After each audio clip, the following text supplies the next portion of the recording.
So works.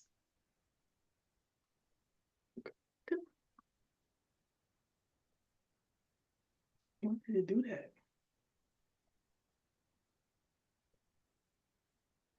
Okay.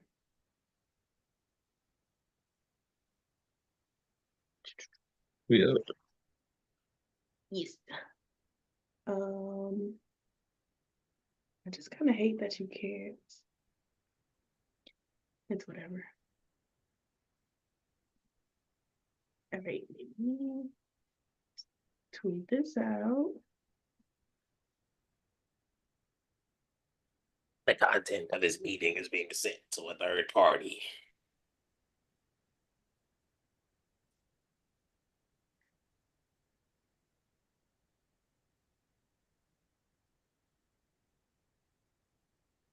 The copy paste moment.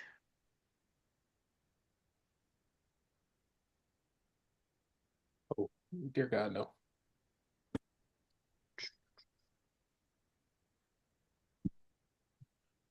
Agendas.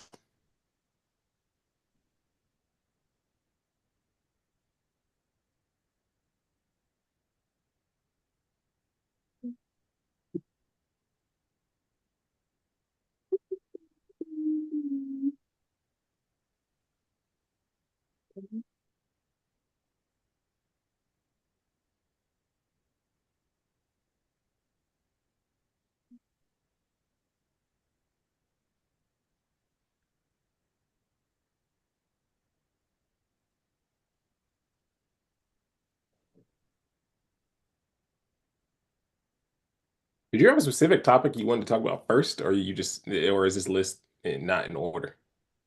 I don't think it matters. We can do college stuff first. Yeah, because it might take us to, and all the games still fucking going on. Why are so many basketball games on at this current moment? Like, did they just like could stagger half of them?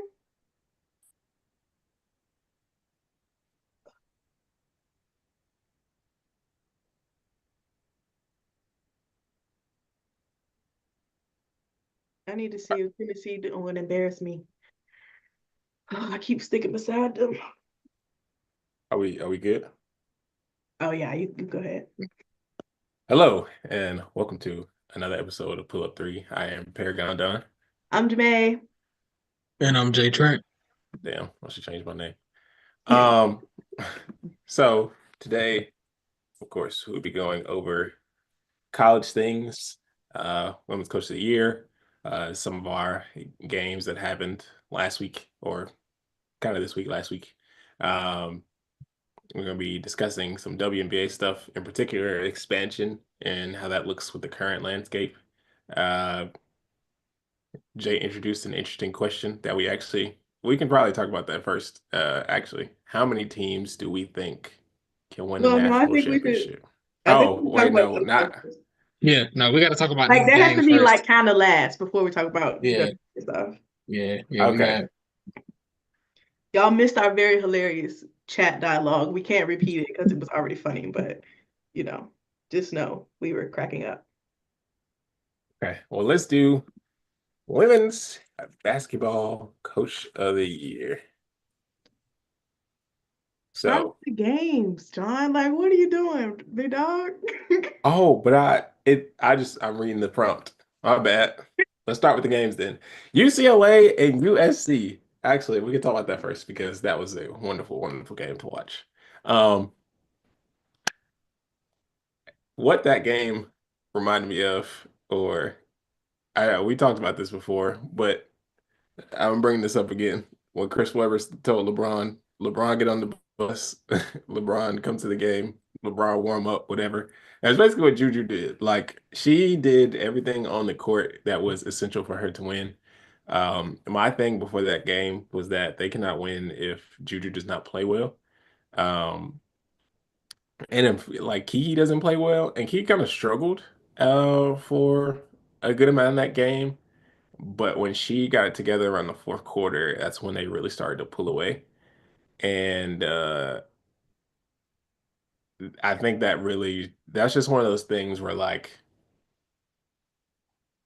when your best players decide we're not gonna lose this game, it's very hard to do anything about that as an opposing player and or team. Um, Obviously, Lauren Betts is number one for National Player of the Year, and she deserves to think so, or she deserves to be that. Um, I would argue from a talent standpoint that Juju is surpasses her in that regard. Uh, so when you have these players that are like have those capabilities to just take over games on both ends in the way that she did, it's like, what else am I supposed to do? So that was a very impressive win for USC. I kind of felt bad for their coach because when they were struggling at the gate and they were just missing shots, people were doing their annual call for her to get fired thing, or like, what is she running? And it's like sometimes people just don't hit shots, and it's not really the coach's fault. So yeah, but I was very proud of them. That was a really good win. Uh, yeah.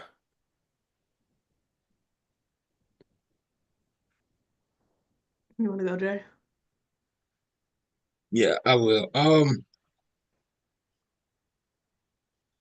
Going into the game, it came down to, for me, being able to get boards for USC, and they were able to do that. But what the first thing that we mentioned was they have to win the possession battle in this game. They have to give themselves more opportunities to score, and they have to deny second chance points for UCLA. And they were able to do that. Um, Don mentioned that Kiki Iriafen struggled in, I would say, the first half, really the first 3 quarters of the game. She did not look like herself, which has kind of been the case for her this season. I'm sure I'll get into that later in terms of like the context for Kiki and the way that she looks with this team. But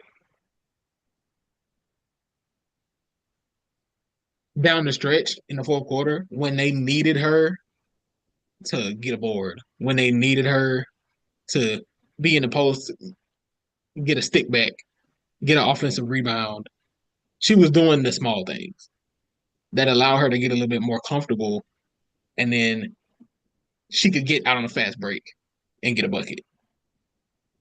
You could see things starting to come to her, which is which ended up being the difference in the game. Because of course Juju lost her mind in this game. But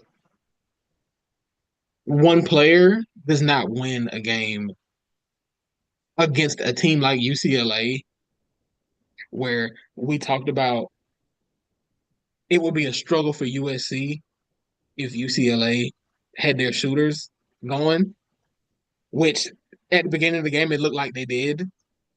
But down the stretch, when USC was able to attack the glass, it kind of derailed the UCLA offense, and that was what allowed them to kind of pull away.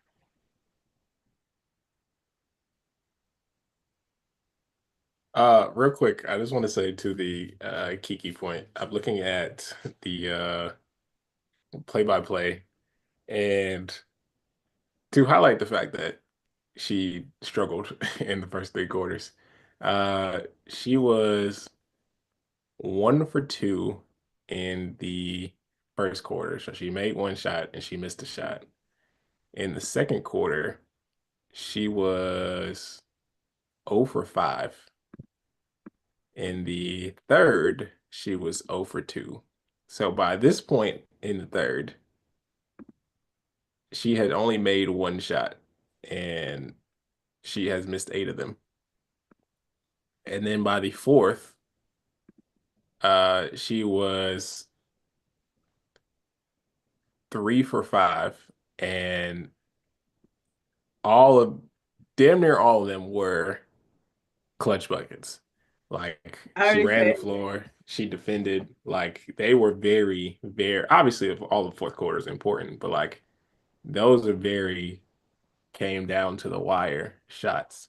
So like she did what she was supposed to do when it was time. She made a bucket at 117. She got a bucket at 225, and she made a layup at 334. And those buckets really like helped make that separation of the score because they won by 11, but that game was not an 11-point game. At that game was closer than the score made it appear. So, yeah, that was the box score does not do her justice for what she was able to overcome. I say, yeah, I distinctly remember a point in the game where she was 1 for 10, and I was like, this is gonna get really scary because somebody else has to do something. I mean, like, Juju was already playing really incredibly. What she had like 17 in the first half. I think so. Um, Juju was already playing on her mind, and you know what? It's like after she did that, there was a play where she like dribbled the ball on the 3-point line. She almost lost the ball, and then she stepped back and hit a three, and I was like, yeah, so the shooting slump is gone. Like that's out of here. We don't have to worry about that. That problem is overcome. Um, but everybody else was like, we need y'all to just do something. Just anybody else do something. And I think the Kiki thing, I like you said, she got she figured it out at the time that she needed to figure it out because I don't think without those like pretty much 3 straight buckets for her that USC wins this game. Because at the end of the second quarter, UCLA, I was like, oh, like they're gonna come back out here and like it's gonna get a little tighter out here. Um, but then Juju came back and was like, I'm going to actually help Clarice.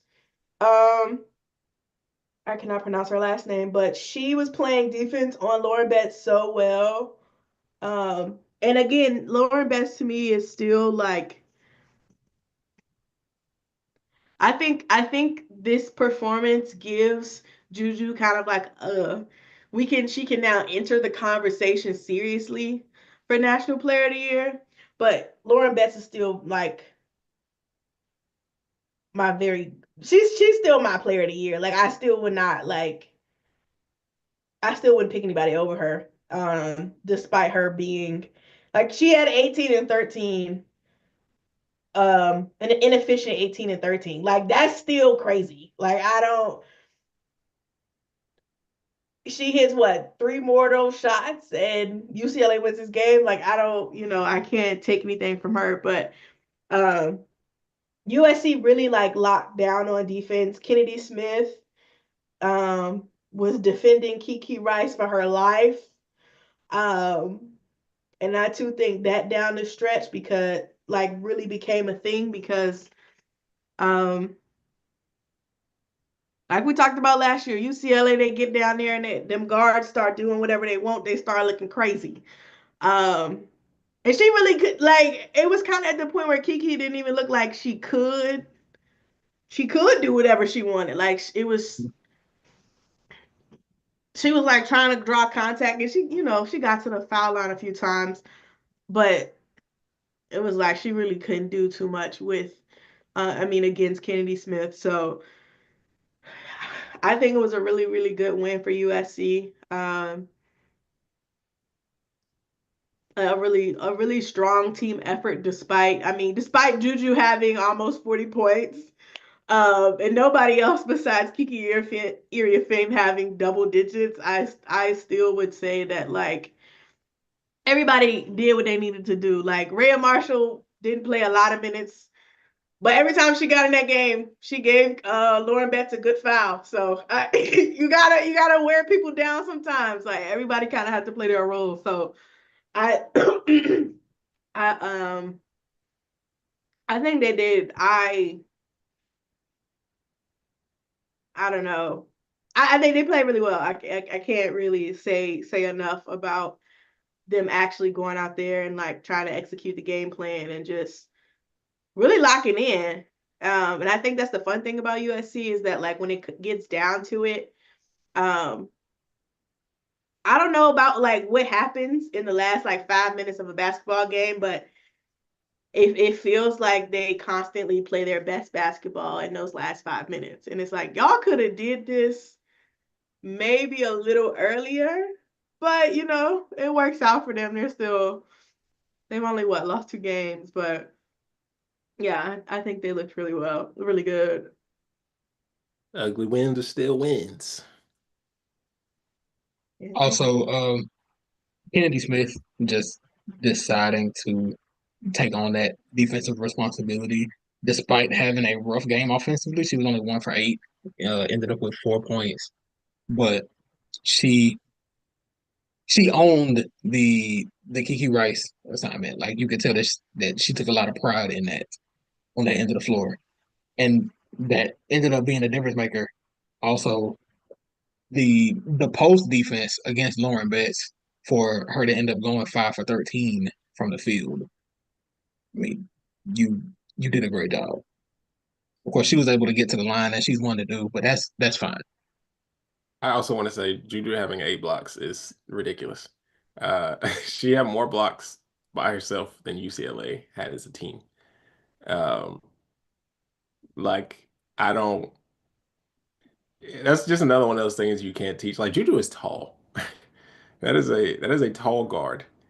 And I could just only imagine how she continues to fill in to her body and her stature, like what her defensive peak can be. I think a lot of people speak to what she can be offensively, and of course, like she's on pace to break the NCAA scoring record, which is insane that we would have so many people back to back, like Deja Fair, Caitlin, her, like being on pace to do that.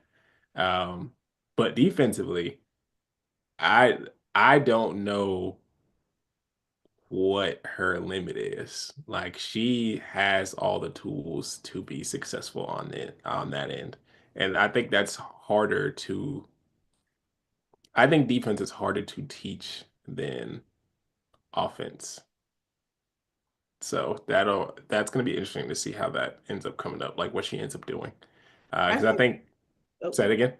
no, I was just ready to say because like so much of defense is effort, and it's like for somebody who again of Juju's caliber of a player, it's like I already have a really big assignment to do the offense, and especially in a season where you thought the team you assembled this season was supposed to take some of that offensive pressure off you, and it kind of it hasn't happened as quickly as you would have liked it to happen. Like we've seen it in spurts start to look good, and even again, like we said at the end of this game, like it really started to work, but you still having to put up a damn near 40 ball for your team to win while you also have to get on the other end and you're jumping up to get a block on a 6 6 6 8 girl, like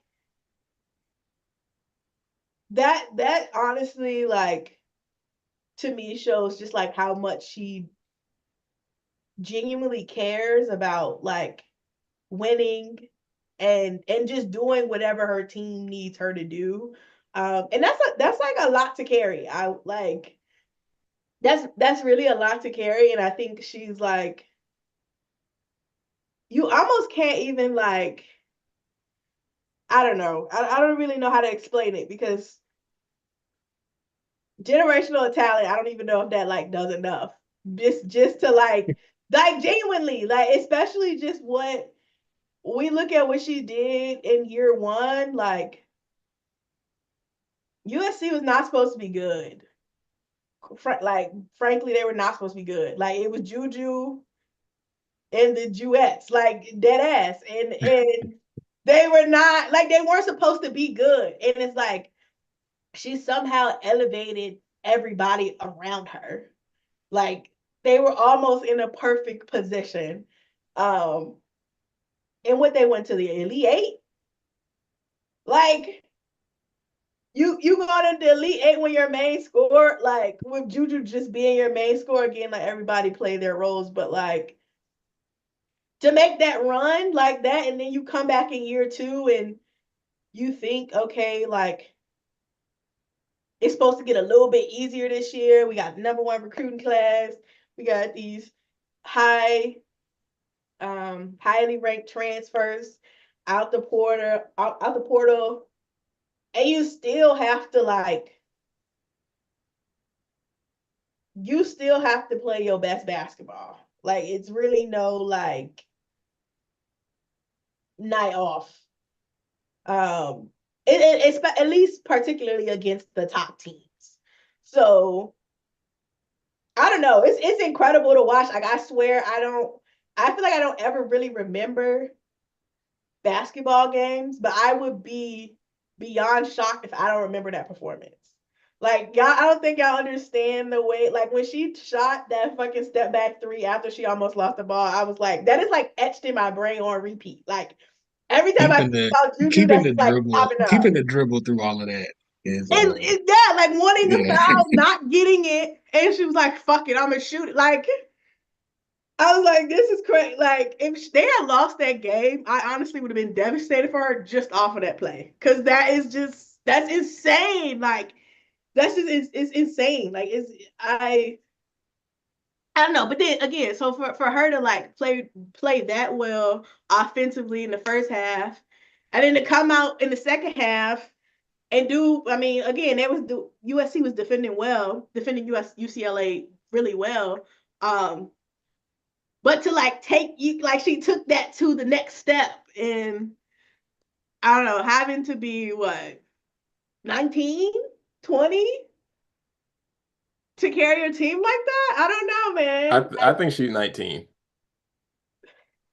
And the murals, she She did like is. three Yeah. murals in LA, and she What, deserved all three of them bitches. They what actually year was she born? erect three more, frankly, because that shit is crazy. But Oh yeah, five. My girl was born during Obama campaign trail, and she doing this. Like this don't make sense to me. The will to win is undeniable, and just one of those things you cannot teach to elite players. Like UC players struggle to make shots, and they cannot give you nothing else. Like they're very, very good players in both leagues that when they do not shoot well, it's like, damn, what are you doing for me? But with Juju, I Mhm. will never have to worry about that because it's like, okay, well, even if you are not hitting shots right now, you could be 1 for 19. I know you are giving it all on the other end and making plays as best as you can, regardless of if you can score or not. And that is, yeah, that is perfect. So the sky's the limit for her. On to the other USC and UConn. One had a good week and the other did not. Uh, the University of South Carolina got their ass whooped, dear heavens, courtesy of UConn. And to be honest, I don't. UConn just whooped their ass. Like I don't know. This is all praise to them. Like they walked in their trap, took over their trap. Uh, South Carolina had not lost a game at home in 71 other attempts by other teams. And UConn said, I don't give a fuck about none of that, to be completely honest with you. And that is just one of those things. I mean, I know we talked about UConn before, and we talked about Paige, and they aren't a team I would consider like in my top tier of people who could win a national championship. Like, but with the when you have Gino and you have Paige and you have Azzi and the other members, it's like, well, they can beat anyone regardless of who is on that team. And the chemistry is obviously there and the vibes are there. And I've always been a very big vibe above all type person. Like if the vibes are right, it really don't matter who you play. Like you could really hurt anybody. So yeah. I think a lot of people have been questioning AZ's rank as far as draft prospects. And then I think that performance kind of showed why she can potentially be up there. I know she's had her injury history, but yeah, that was it was a fantastic win for UConn. At the same time, it was a crazy loss for South Carolina, but it is not one that I would think too hard about. I think a lot of people were like questioning after that loss. People were like, "Oh, Don has to make adjustments here. Malaysia needs to start, and all this other type of stuff." I really don't think they need to change too much. I think sometimes you just get your ass whooped, and it just was good that this happened in February and not March. But I don't know. I mean, she might change some stuff. She might do something different, if that's up to her. But if she doesn't, I also would not be surprised. I have just never seen South Carolina play so bad basketball. Like, at least when they played UCLA, they had already got their ass beat in the first half. But in the second half, they was like, actually, we're going to play respectable basketball. South Carolina got out there in the second half and was like, we already losing, so it can't get worse almost. And I was just like, can we do something? Like, are y'all just and this is I will say I think UConn took every opportunity to I will say UConn took the opportunities that South Carolina gave them and ran with them. Because to be honest, a lot of the shots they took were wide fucking open. Like no defender in their face, just, oh, you gonna leave me open? Let me show you that actually you shouldn't have left me open. Um, and that is insane. Like, and it just kept happening. Like over and over and over and over. And like it's like, damn, ain't nobody gonna put a hand up, nobody gonna like jump the lane, like nobody's gonna like we just not gonna do any of that. We just gonna keep letting it happen. And it was just like it's kind of jarring to watch because it's like y'all don't even play like that. So like why did y'all it really felt like after that first quarter, they just kind of was like, yeah, I don't want to play no more. It's like y'all know y'all can come back. You only down 7. Like this is a very winnable game. And they like I think Ashley Shade, was that the second quarter when she hit them 2 threes back to back? It was like after that, I was like, oh, they decided that the game over right now. And it's like y'all are literally within striking like if you just like lock in right now that shit can be even. Like you could clean this up and they just didn't do it. And I like you said, it's not a necessarily a loss. I mean, I'm not concerned, but I'm concerned. I'm not concerned because obviously, like, I don't even feel like they tried for real, for real. Like, genuinely, I don't feel like they tried at all. They looked crazy. Like, they looked like they just was out there because they had like I'm out here so I don't get fined type beat. It is like maybe y'all should just went back home. Like we didn't have to deal with it. Y'all let 15 fucking thousand fans watch y'all just be like, I don't care. So that I'm not concerned in the sense that like, oh, they tried really hard and they just don't have it. But I am concerned in the sense that like if you're gonna give up like that early in a game that's very clearly winnable, like that's not something you can do again. Especially this late in the season. Like you have two more games left this season, and then you're off to the SEC tournament, and then you're off to the like. Now it's time to compete for a natty. Like you can't just be like, okay, like I'm just not gonna do nothing, because the habits that you're putting out in this game, they will keep showing up if you don't make an effort to like change your behavior, even against teams that you think are not as good as you. Like they can still like it can still hurt you. And so I don't know. I mean I guess I think they just beat Arkansas, which honestly if they hadn't beat Arkansas, I would have said that the season's over, Bookies. We're closing it up. Good luck to Texas, because anyway. But I don't know. Dawn talked about her post game just saying like clearly there was something beyond basketball that's happening between this team.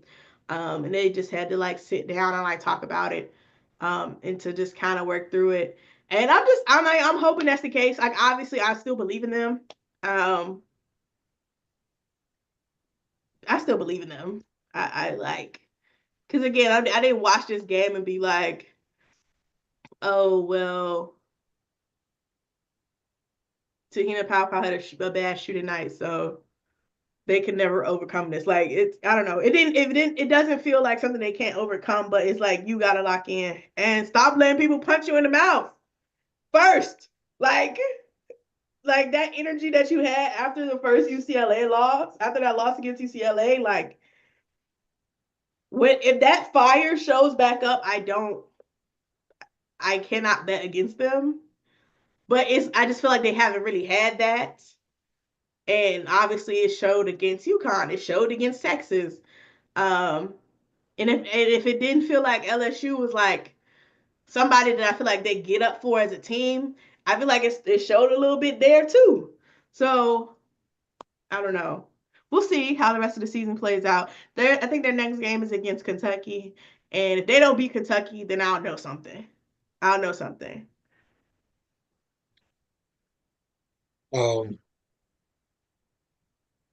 South Carolina got outworked from start to finish in this game.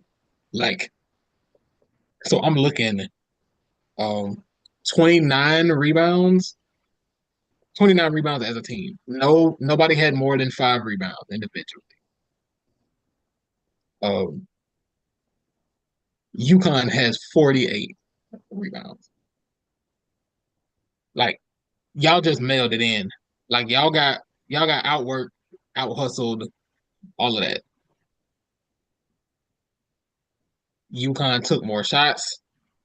They put up more threes. UConn missed one free throw. Actually, free throws are pretty good on both sides. I think so. I'm looking only 3 free throws missed the entire game. UConn they were willing to fight for those extra possessions. Sarah Strong did an excellent job. 12 defensive rebounds. And like you said, it looked like South Carolina after that first quarter, really in the middle of the second quarter, they decided that we don't want this one, which that can't happen. Like people were saying a top 5 team does not play that way. Like that can't happen.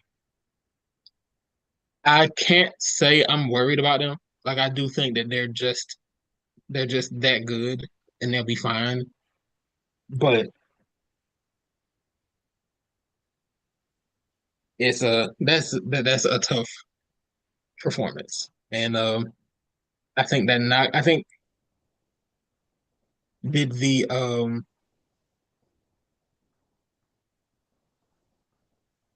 the selection committee, did they put them at what, 6? I No, feel like that's where they were 2. 2. I'm saying did that loss put them at 6? You know, a lot of I don't think so. That loss did Honestly, put I them don't at think so. 6. I feel like a lot of people said that they think that it would, but I don't think it does. Like, especially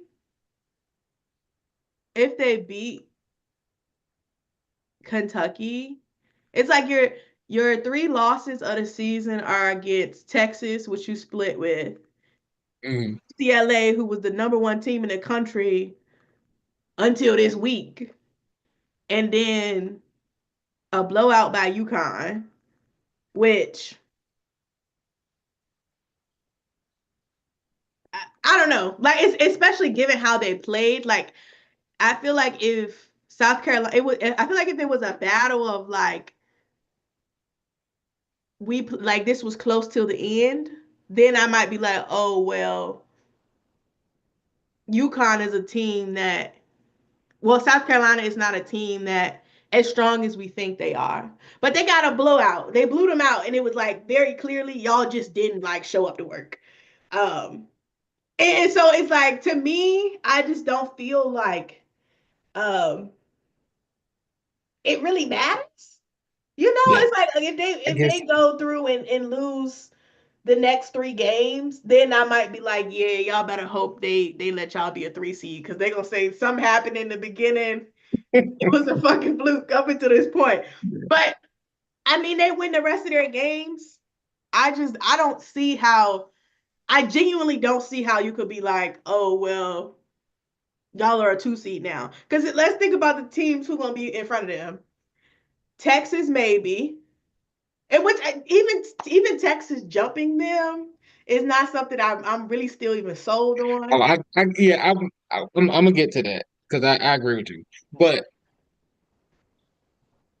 And then okay, who else? USC? No. yeah, USC.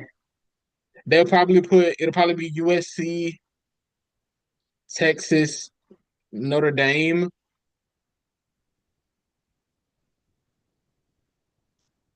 Yeah, but then like who would be the like who is the fourth like who's the fourth #1? You gonna put LSU? That's a joke. Like they already Yeah, beat no, them. I You know can't. you can't. So I get It's so nobody in good conscience, like in good faith, that I think you can really say they can't be a 1 seed. Like it's right, just and I think nobody's next that I'm like, okay, yeah, that's I fair. I guess my gripe is more with, and I guess it's not really a gripe because it's not that serious because their ranking doesn't matter. But the AP, to me, it felt like I'll say this: getting blown out at home by UConn is a game deserving. That game deserves a draw. I agree. But but it felt like earlier in the season when South Carolina had that run. I mean, they lost to UCLA, but when they had that run where they beat Texas, Alabama, Oklahoma, LSU, Tennessee, and just ran through them, it was like they didn't get any credit for that. Yes, and that's the reason why I'm like, you can't in good faith tell me that they get their one blowout of the season, like their one really bad game, and now you telling me they should be an 8 seed? Like, or not? That's just not. Yeah. I It mean, just felt like it just felt like because I think going into that game, AP had them at 4, and they had not played like the fourth team to that point. Like it felt like they were. that felt a little unreasonable to me based on how they had played. Now, the game that they played Sunday was worthy of being, 5. Like if that would have been worth a drop from 2 to 5, Yeah. like that. But if you had them at 4, yeah, you're gonna drop 4 because you had them at 4. Yeah. like clearly you didn't think that highly of them to begin with. So I guess that's what my gripe is. I do think they'll end up being a 1 seed still. I think so. Um, I I know that think they they have are. one more. They have one more loss than LSU, But who has but LSU played this season? yeah, Like, and that's it's like I'm giving South Carolina the edge still. Like I feel like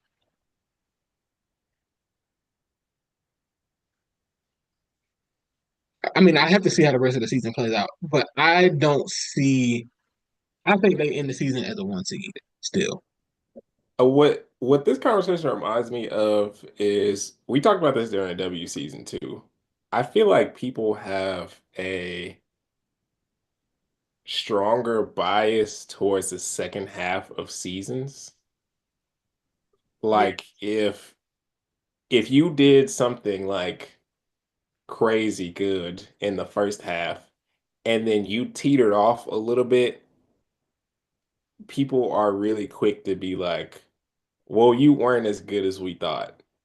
But like if you were mid in the beginning and then you turned up late, people are like, "Oh no, this is amazing." Like it's like what you did in the first, even if a season is split 50-50, what you did in that first 50 only counts for like 25%. It's just I just feel like that people who vote on things are very like Recency bias what they ass. it's recency bias and it's very what have you done for me lately instead of looking at a whole body of work. So yeah, I think South Carolina got punished for that. I think they got punished for that early, and then like Jay said, I mean, if you had them at 4, you dropping them 2 spots makes sense because they got their ass whooped. But it's like, should they have been 4 in the first place? Don't really know. Um, but yeah, that is they did. I also don't think it helped that them going on that run and UCLA never losing. So it's like, well, we can't move them up because UCLA hasn't lost, and the only team that has beat them is the team above them. But my thing was people were still giving Notre Dame first place votes. And no shade, but nobody's resume, in my opinion, is stronger than South Carolina's. Like just looking at everybody that they've played, like yeah, UCLA just lost one game, but like you played South Carolina. Your first game was Louisville, which you should have lost, but they let you have that one. Then you beat South Carolina, okay. And then your next ranked game is Michigan, and then Baylor, and then Maryland, a hurt Maryland, no less. Ohio State, they unserious. And then you lose the look. Then you lose to USC, who is borderline a top 5 team. Like Mhm. you played you won the games you were supposed to win. And honestly, like I feel like me as a person who watch like I feel like sometimes I'm a person who's like that don't mean nothing to me. But that is an important aspect. Like you have to win the games you're supposed to win. To even give you that like baseline. And I feel the same way about LSU. Like they beat the teams they were supposed to beat. So I can't really be like, y'all ain't do nothing because you did what you were supposed to do. You can only play the teams in front of you. But also, could you have done more? Probably. But again, you Mhm. gotta play who's in front of you. Um, And then losing to USC, there was this. It seemed like they lost to USC, and they was like, "All right, we'll just move y'all down a spot." All right, what? 11? I mean, 11 is close, but it's not close. You know what I'm saying? Like, it's not like it came down to a possession. Like, y'all lost. Yeah. Like, I mean, I feel like I feel like after once the third quarter start, it never to me felt like a winnable game for UCLA. So I don't know. I feel like maybe I'm a little unbiased in that sense, but like, I mean, I'm a little biased in that sense because like, could they have actually come back? Probably not. Not in my opinion, anyway.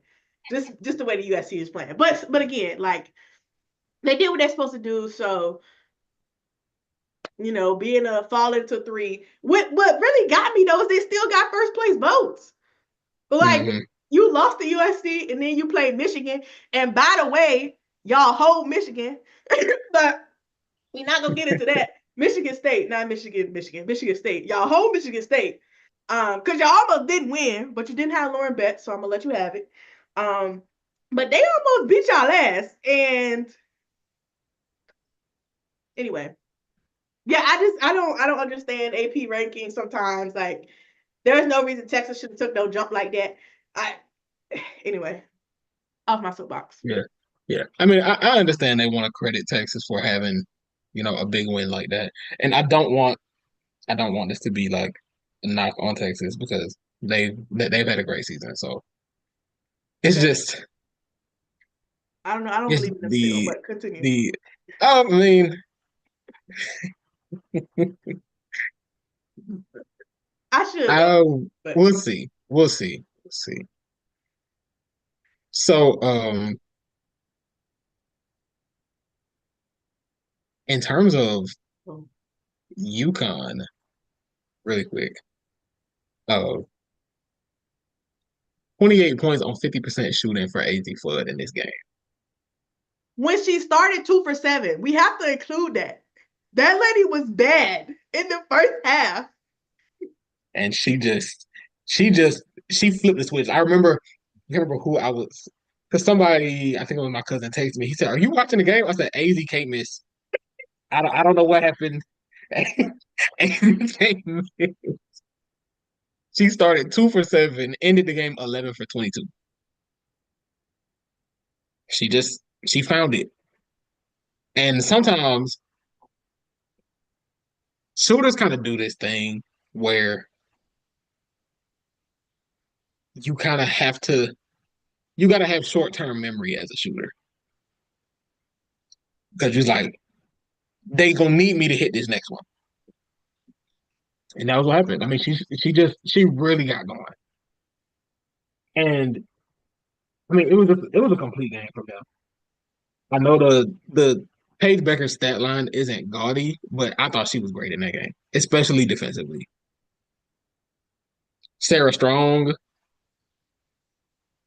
just I mean, for a freshman too, is just what a level of play.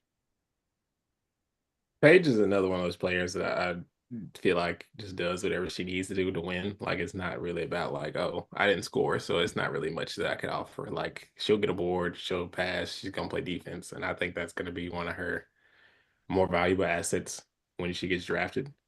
There are gonna be games where she doesn't score a lot, and people are gonna be like, well, what's wrong with her? Like, she's not living up to her expectations as a more likely #1 overall pick. And I'm sure like they're gonna win those games, and people are still gonna look at her funny. And it's like, well, they won this game because she did what she was supposed to do.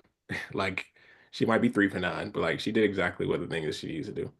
That lady damn near had a triple double. Like, Like, no, like 12, 7, and 10. 12, 7, and 10?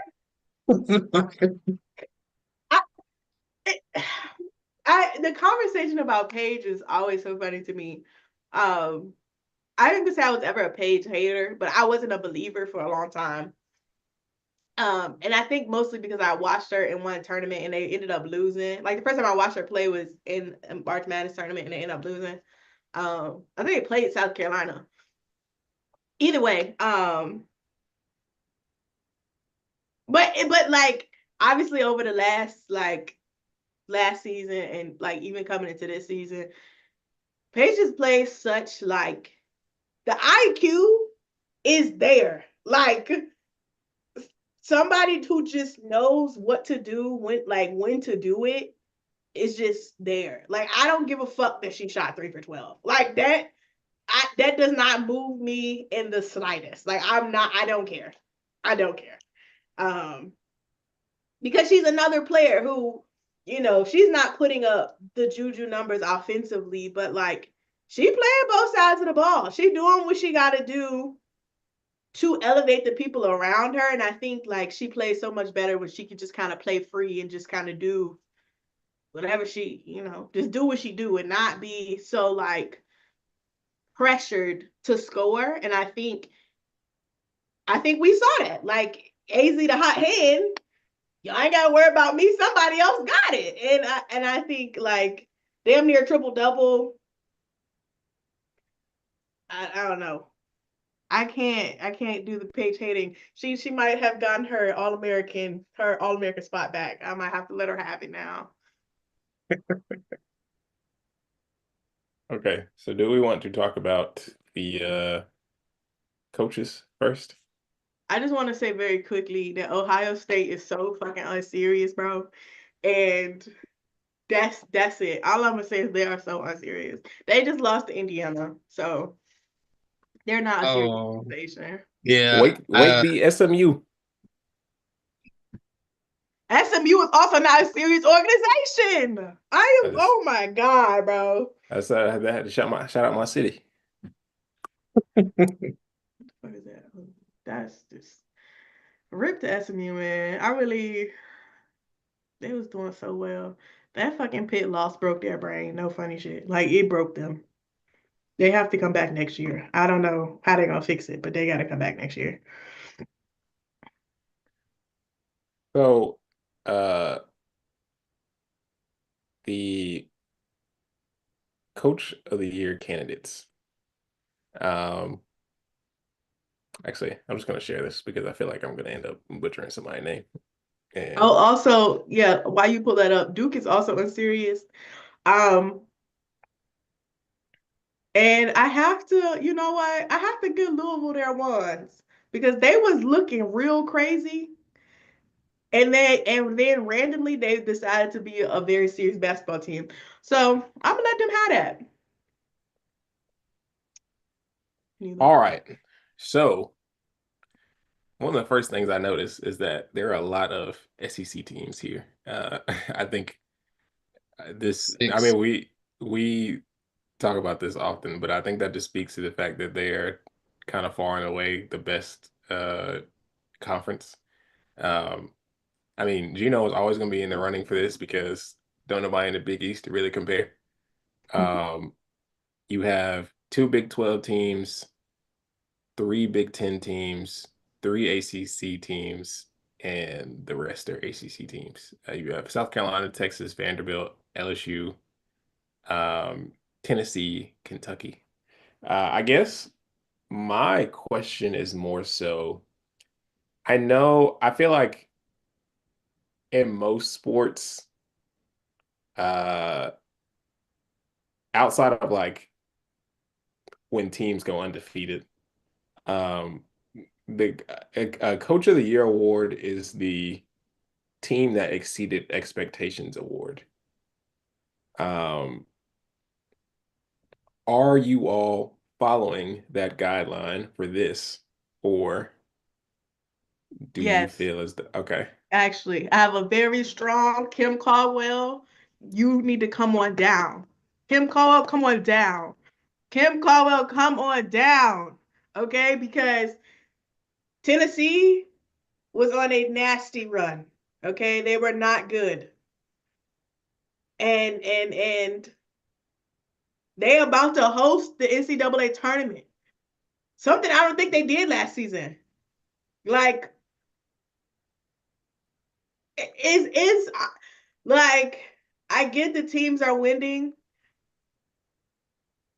but it's really Kim Caldwell and then Niele Ivey. I'm not gonna lie. I feel like if the teams that are like winning, Niele has to get it because her team didn't get healthy until January and they lost 2 games in November. I get it. I'll accept it. But not her. Kim Caldwell has exceeded any and every expectation I ever had for her. So that's my pick. My 2 picks, I guess. Does Corey Close move you? No. Okay. So Vic Schaefer does not move you? No. Okay. No. Like not even close. No. Okay. Kenny Brooks, does that move you? No, because them motherfuckers lost. Hold on. Like, don't even get me started on Kenny Brooks. Like, don't even get me started. Mm-mm. Wait, there was a coach, I think you were saying that you were, was it Westmore? Oh, he's in prison. I don't understand how he keeps making these lists. He needs to go to jail. Like, lock his ass up. I don't understand. NC State is the most unserious basketball team I ever watched in my life, and I hate it because I fucking love Zoe Brooks and Sanaya Rivers. But that man, they are so lucky they play teams who not smarter than them, or just as silly as them. Rather, that UNC game, that final play, what the fuck? Like Azariah got the ball and like, what was the play call? It's like he keeps getting credit because his teams keep like exceeding expectations. And I swear to you, I just don't think it has anything to do with him. Like Isaiah James, when she get into that mode, like how I always say, like there's a London Jones shooting game. It's the James shooting game. And if she is on one, that team elevates. If she is not on one, good luck. And Westmore needs to stop getting credit for that. He needs to stop. So if they brought it down to a top three, I'm assuming your other two are Kim Caldwell and Niele Ivey. Who was the third? 3.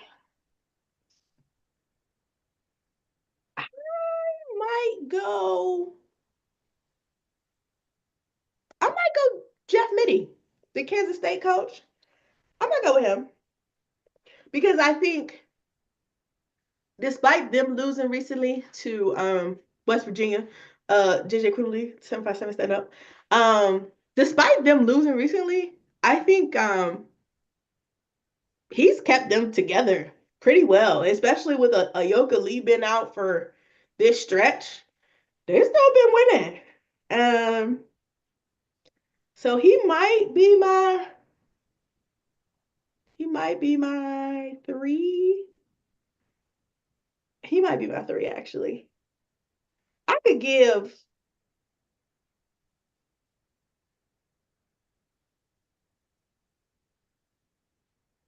I'm not a Lindsay Gottlieb hater. So I could almost give her my 3. Like she might be my 4. If I had a 5, she might be my 4. Um because to get them out of some of these wins, I don't know. Yeah, I think Jeff Mittie might be my 3 though. Yeah, Jay, who? I think they do. I think they do narrow it down to 4.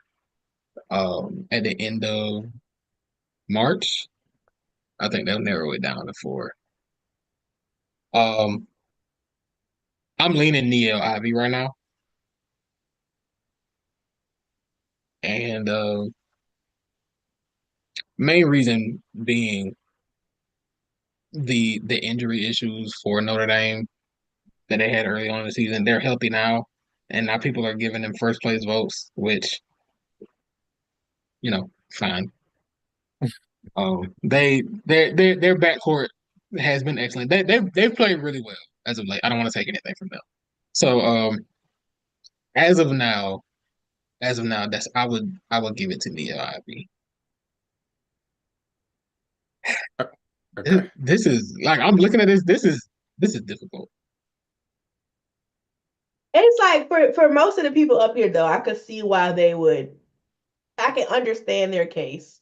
Juno, I feel like you got to get Juno a nod. Kenny Brooks, like Kentucky, for this to be his first season in the SEC, they're doing really well. Kim Caldwell, the same thing. But to me, she gets an edge because this is her first time. No, wait, Marshall was a D1 school, but she's only coached like she hasn't coached that long. So for you to already elevate a program, that's my edge. Mark Campbell, TCU has been pretty good. Corey Close, obviously your team's undefeated, so you got to get a nod. Georgia Tech, I honestly might have leaned the Georgia Tech coach, but they started to be on a little nasty backslide, which I mean it happens, so it's not necessarily all the coach's fault, but yeah. Lindsay Gottlieb, I know they hate her, but she's just not that bad in my opinion. I mean, you and USC to be getting the wins that they're getting, like it's especially given the chemistry that they have and how crazy they be looking sometimes. I don't know. You have to anyway. Niele Ivey, yeah, I honestly think this is Niele's award to lose. Like Kim Caldwell, like I would pick her, but I feel like she's kind of like a sleeper pick. I think it is Niele's to lose. Kevin McGuff, Ohio State just lost to Indiana, so I don't want to hear anything about him. I already talked about Jeff Mittie. Westmore, he still needs to go to jail. Kim Mulkey, she's still at the top of the SEC, so it's like you got to give her a nod too. Shay Ralph has done a really good job with Vanderbilt, and really empowering Michaela Blake's. Like I know, like her and Camille Pierre be kind of having it rough, but the girls are figuring it out. They're a middle of the pack team still, so obviously I don't think she would win it, but like she's another one that I'm like, yeah, like this is who we should think about. Vic Schaefer. I don't really have too many thoughts about Vic. I just don't. I don't know. Nothing about what he does. I will say I'll give him Texas. We didn't really talk about this, but Texas beating LSU. He kind of showed me something there. So I actually might give him a little bit of coaching credit because he showed me something there. Roy Harmon also showed me something there. So I'm gonna let them have it. And then Dawn Staley, like they was beating bitches' asses. So you gotta, she's another one you just gotta put up in there. But yeah, I think this is Niele's to lose. I can also see Niele. Um, I don't know. I also think if we're talking about expectations, I mean, I know you mentioned Mark in passing. I didn't really have much expectations for TCU, so I do enjoy the turnaround story. Uh, I think he's also if we're yeah, I do enjoy the turnaround story and the redemption arc that they've been able to have. So that is nice. But yeah, I think this is Niele's to lose. When you just factor in like how good the team is and with the injuries they've had and just what the teams they've been able to beat and what they've accomplished. Like you will talk about teams that are probably like who we could see winning a championship and like they are at the top of that. And a lot of that is due to her. I have to take some of Mark Campbell credit away because I just remembered that Oklahoma State loss. So he's been cut back about 2.5 points, but I still understand. But he cut back a little bit because that was some bullshit. But yeah, yeah. I said, yeah, we can talk about who we think are. Honestly, most of the teams up here are probably in our. Yeah, they are, I'm sure. Y'all thinking, okay, how do we want to do this? All right, let me pull up a I'm just gonna pull up an AP poll. We're gonna go down the list and we're gonna say uh 1 out of 5 our feelings are like if they could win. 5 being that they could absolutely win. Like, Yes, like if they win, it wouldn't be like you if they would be win, shocked. like it won't be shocked. Yeah. Okay, okay, okay.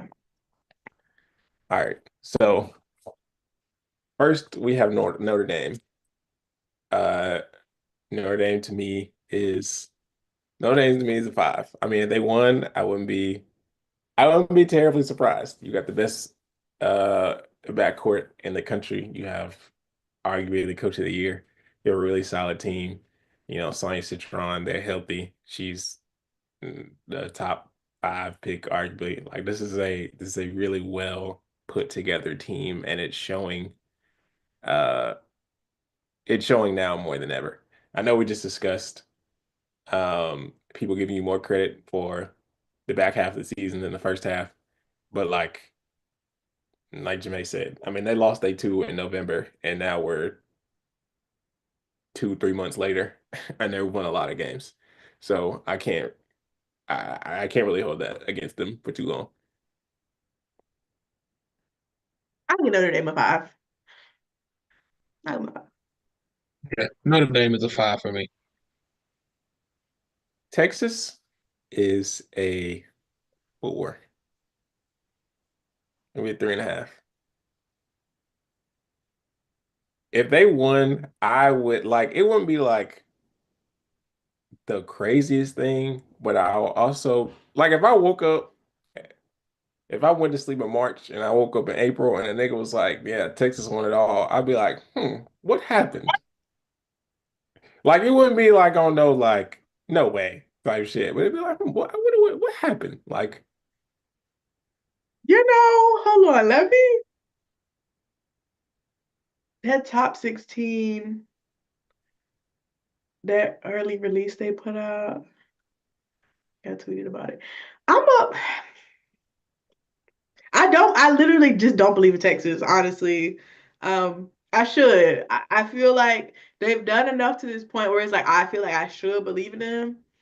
Um, but they don't give their bigs enough credit for me. So I feel like that I'm taking that personally. I'll give them a 4 though. They should. Like in my mind they should. So I'll give them a 4. Yeah, I'm going for Texas. I guess the way that I'm thinking about this is a 5 is like I felt like this was one of the 4 best teams Yeah. when I think of giving a team a 5. They go find Texas them. is a 4, Yeah. so which I think they're a top team, but they're closer to I guess 6 or 7. I'm trying to just think about the team in totality and not just their resume. Yeah. So yeah, but yeah. Texas. I'm giving Texas a 4. UCLA is a 4.5. They Ooh. are a top team, obviously. They are one of the 4 best teams in the country. Lauren Betts, we talked about this earlier. She's playing like National Player of the Year. I just something about them is like on paper, you are fantastic. It's just something about them. I feel like if this game, when them games in March get close, it's like, So what you're trying to say is you don't really believe in them. yeah,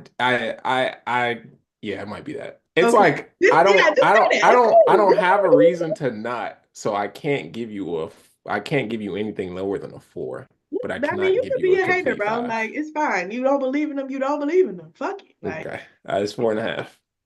I don't know. I'll give UCLA a 5. Like I believe in them that much. Yeah. There it's a 5 for me. I do USC. understand Oh, I understand the hesitation. I think they're firmly a top 4 team. Yeah, same. I think USC is a 5.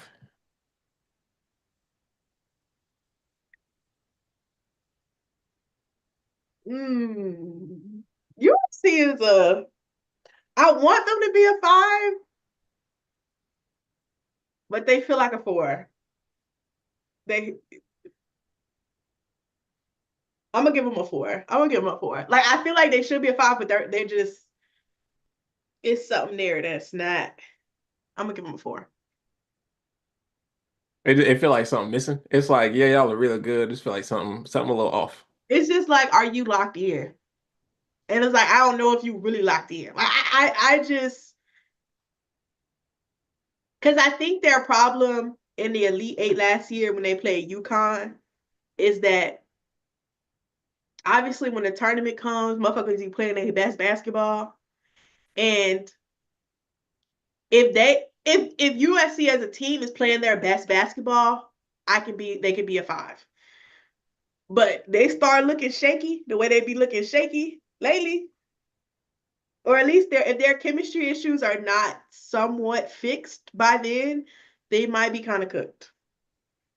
So I wouldn't be shocked if they won, but I'm also like, I could understand if they lost again in the Elite Eight.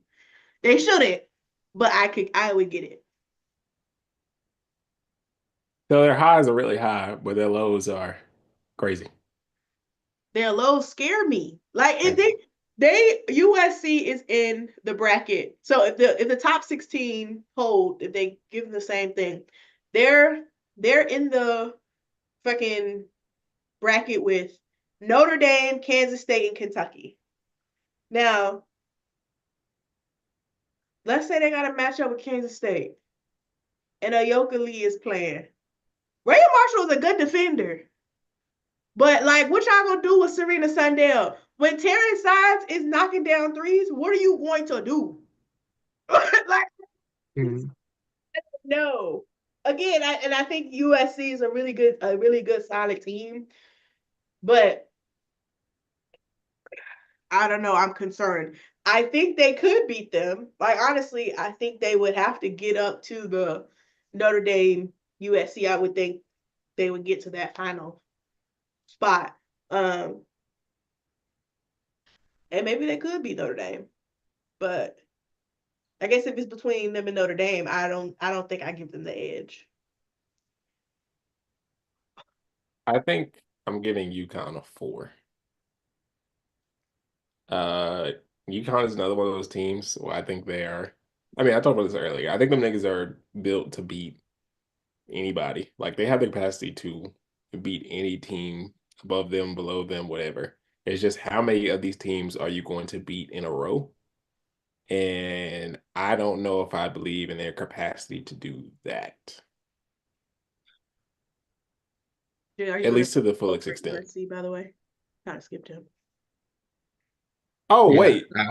Oh, you know what? He was talking about it, and I thought I don't know why I assumed he said a number. I'm so sorry. Okay, so something bothers me with USC. And it's the front court offensively. Something about Ray Marshall not being able to score, okay. So it here's just wait, hurts wait, you. wait. It I hurts you don't a want little to just. bit. I I don't. understand. I see you. It's just I like, don't, ugh. I don't want this to seem like. I don't want this to seem like a Ray, like just a Ray Marshall thing. There is It's not, something but about. it's There's not. something. Okay, so it is something about the fit with Ray Marshall and Kiki Area fan in the front court. But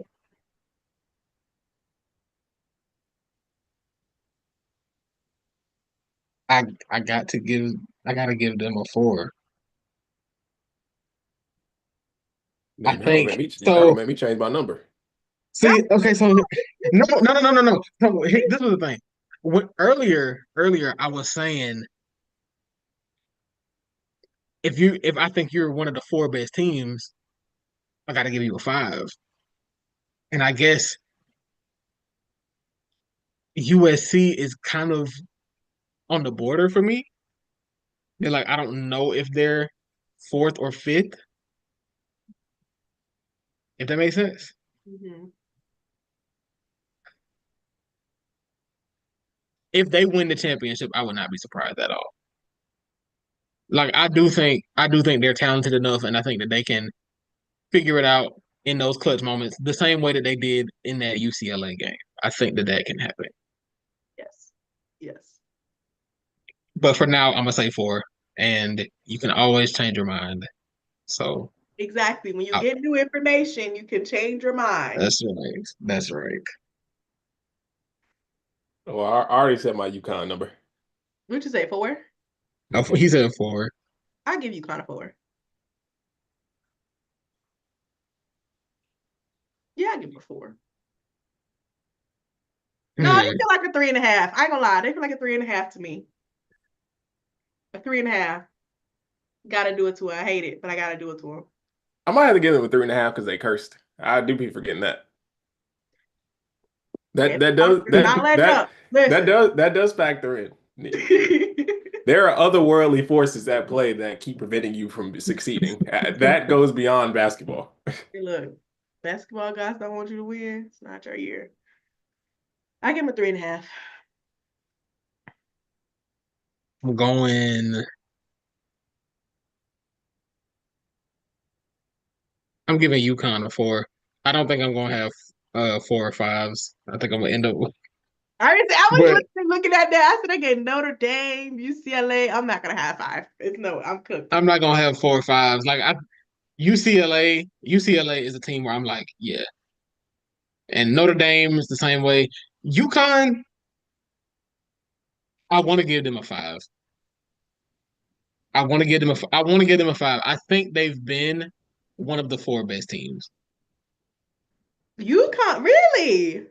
I think so. They, But I would rather but give there's USC a 5 than UConn. it's just I can't. I have to. I'm sticking with a 4 for UConn. Like when I said earlier, when it comes to USC, that I was like, I don't know if I got them as the 4th best or the 5th best. I feel the exact same way. Like, That's fair. That's fair. so I will give them a 4. I will give South Carolina a 5, although they looked very nasty the other day. Um, at the end of the day, Don is their coach. They just won last year. They have the capacity to win. They have beat a lot of top teams, like a lot. Uh, and they put belt to ass to a lot of top teams. So them getting put belt to ass once just can't make me put them lower than a 5. Now, if somebody whoop they shit again before March or in the SEC tournament, I'm had to that shit might drop. But like for now, can't do it. Yeah, I won't be betting against them. They're 5. Yeah, no. South Carolina is a 5. LSU is a 3. What? Maybe I I Really? just these niggas don't play nobody. I just I'm not gonna lie to you. I'm giving LSU a 4.5 only because them bitches got good juju. I don't understand. I don't know what it is, but like down the stretch, like LSU be getting in these like perfect situations. Fucking Anissa Morrow is a dog. Kaylin Gilbert, I don't know. Yeah, I'm gonna have to give him a 4.5. And it's really not even all basketball, but I gotta give them a 4.5. I guess my thing is they play every team close and which is good and bad. Like I feel like they could play Notre Dame and it'd be a 3-point game within the like 2 minutes left in the fourth. But they also can play uh uh High Point Presbyterian and it is also a 3-point game with 4 minutes left. And it's just how many of these close games can you dodge in March? Obviously, most games are going to be close in March, so that's almost kind of a moot point. But it's like you play to the competition of everyone, and I just don't know how many times you can do that. Because what in the NCAA tournament, how many teams you got beat? 6? Am I doing math right? 32, 16, 8, 4. Yeah, 6. Okay. So yeah, it's like damn. I don't know. That 2023 run, when they had like Utah should have won that game, but God said y'all got it. Last year, I don't think, I mean, South Carolina ended up winning. But they weren't gonna let Iowa lose that game. So they were kind of like it was something kind of beyond them in that sense. I don't know. I just feel like because they play so many teams so close is honestly why I believe in them. Because they are a team who will just do the one more thing to put them over. And unless you're a South Carolina or Notre Dame or a UCLA, I'm like, you might get the best of them. Like they might get the best of you. I can understand that. I can see that. Jay. LSU is a firm for me. Um, they're in that group with UConn and USC for me. That group of teams where I is I would not be surprised if they won the title. Like I think there are I think there are 7 teams that I would not be surprised if they won the title. And those are the 7. The 7 that we just went through. Like I ain't nobody else a 4. I'll put it that way. No, okay. So nobody else that is left is a 4. How many 3s do you see? Okay, hold on. But Um, this is just my me now. my I'm not. sleep my sleeper 4 is Tennessee. I don't care. I don't care. My Tennessee is my sleeper 4.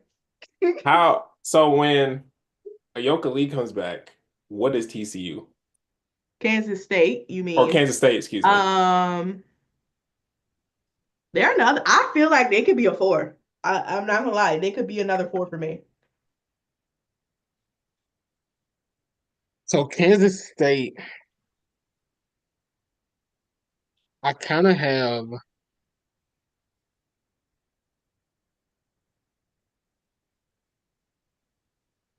No, AP. Kansas State is a 3 for me.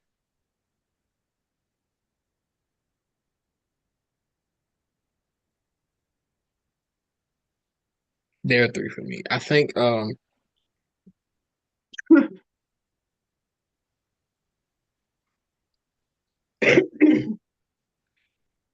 Somebody. And no one. Oh, Kansas State, TCU might also be a 3. yes. Yes. Sort of unrelated, but related. Somebody who wasn't on that watch list. Courtney Banghart of UNC. That lady, Mm, for them to be a top 10 team, and my good sister Alyssa Utsby been playing crazy and they still winning. Listen, they might move into the 3.5 for me. They might be a 3.5.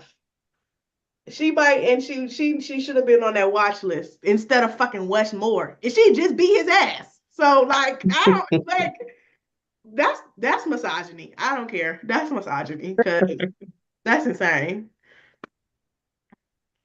Oklahoma could be a Oklahoma could be no, they're 3.5. They could be a 3.5. um, North Carolina is a 3 for me. Yeah, yeah. That feels valid. I don't know if they can really. If they keep it close, I believe in them, but I don't really believe in them to keep it close at often. Where are we on NC State?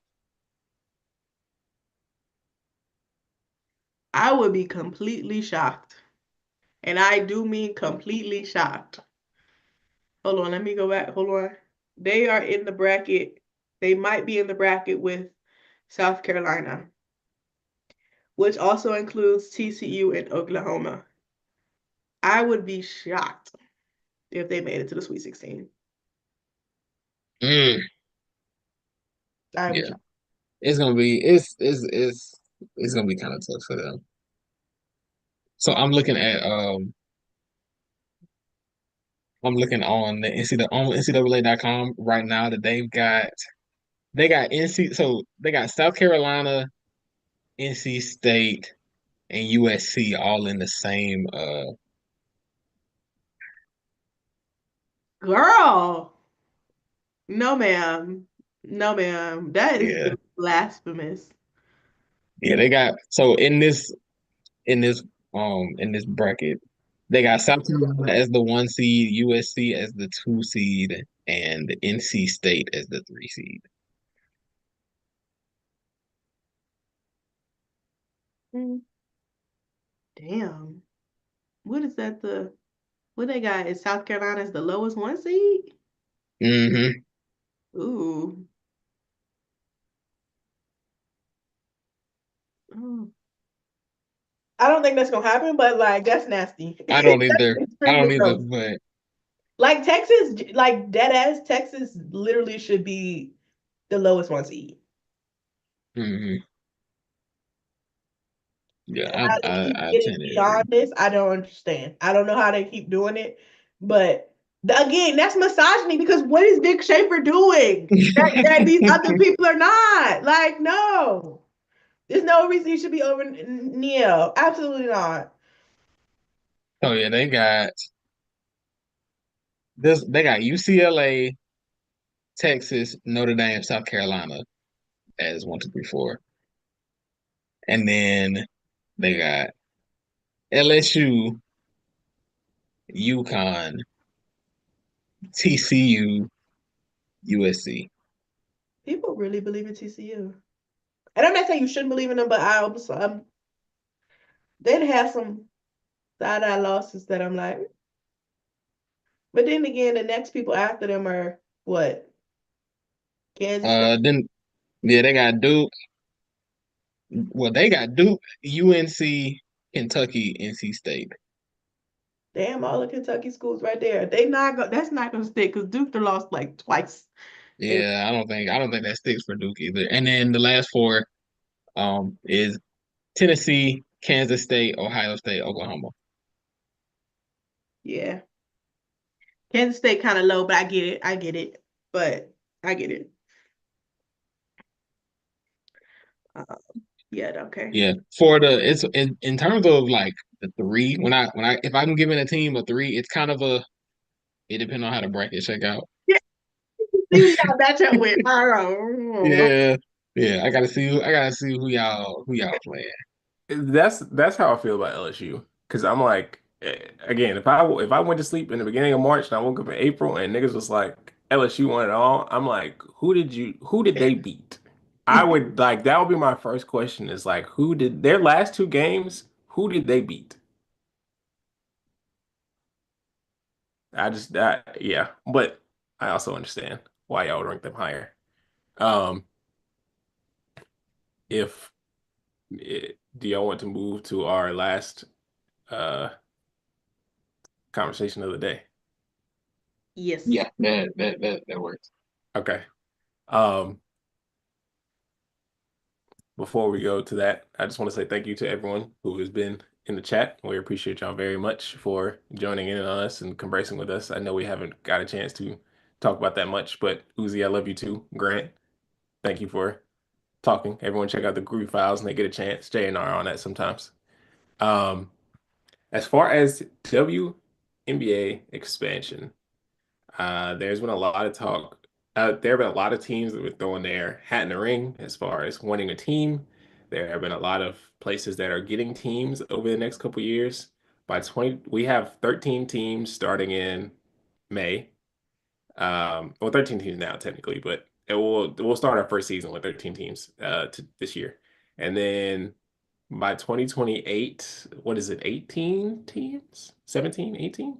Well, it was originally supposed to be 16. So Yeah, 16. that's kind of a part of the conversation. The girls have been on the internet. Shout out to Sabria, because once Sabria said the WNBA is expanding too fast, I've seen take after take after take. Y'all did not believe that, okay? Y'all was just with us saying we need Charlotte, Nashville, Detroit, and Philly. So like, I don't like that. I I don't think the WNBA is expanding too fast. But I do think that's a valid conversation to have, and that's why I wanted us to like do this thought experiment. And so the question is, how many current WNBA players do you think can be the face of a franchise? if And by face, do they have to like be cornerstone, like you want to build your franchise around this player. all Like, right, all right, can all this right, all right. player be how many players can be the best player on a title team or best player No, on a just play? Like, general, like I would pick this person to just build around. Like if I had to start a franchise and I could just pick anybody, any player in any current WNBA player, in any current WNBA player, who would you select? Like this person, I would pick them to build around. Okay, And I need you to actually, yeah, pull up a list so that we can see how many we can get. So, how do I want to hold on? I'm just gonna WNBA.com and I'm gonna go to rosters and then No, pull up your note sheet so we can write them down. oh, my note sheet. That was smarter actually. Malaysia just be doing anything, by the way. Because why the fuck did she do that? She is literally insane. Oh my God. I can't. That lady is insane. Okay, is this I got an idea too. ew? Why is it starting all the way up here? Oh no. Oh wait, no, I did it. Okay. Okay. Of course, we have Asia. We Okay, number have them. Number them. Number oh, oh, them. oh, oh, oh, my bad, my Thousands. bad, my Thousands. bad, my Don't bad. be uncouth. We have Asia. We have Stewie. No, hold on. Hold on. Hold on. Wait, I feel like I was gonna put the Who? obvious ones. You're Come on. building your franchise around Stewie. I- Today. listen, I listen, mean listen, listen, today. listen, listen, listen, listen. Hold on. Listen, I know we slander Stewie, but it's still like, come on now. No, Come on, I come don't on. Jemay, come on. fucking franchise Jemay, around Stewie. Not Jemay, today. Not today. Jemay, No. Jemay, No. come on. No. Jemay, come I'll on. let you be Jemay. on there, but I'm not. I just want the record to show I will not. I would not today. Somebody told me to pick somebody. Brianna Stewart is not on my list, but I'm gonna let you have it. I got a Jemay, I got a question. Okay. If you're building a team, who are you taking first, Stewie or Sabrina?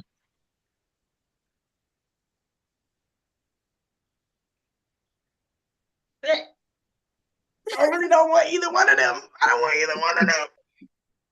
But see, okay. Hold on. If I had to build my team around them, I might pick Sab. I hate that I even had to say that, but I think I would pick Sabrina because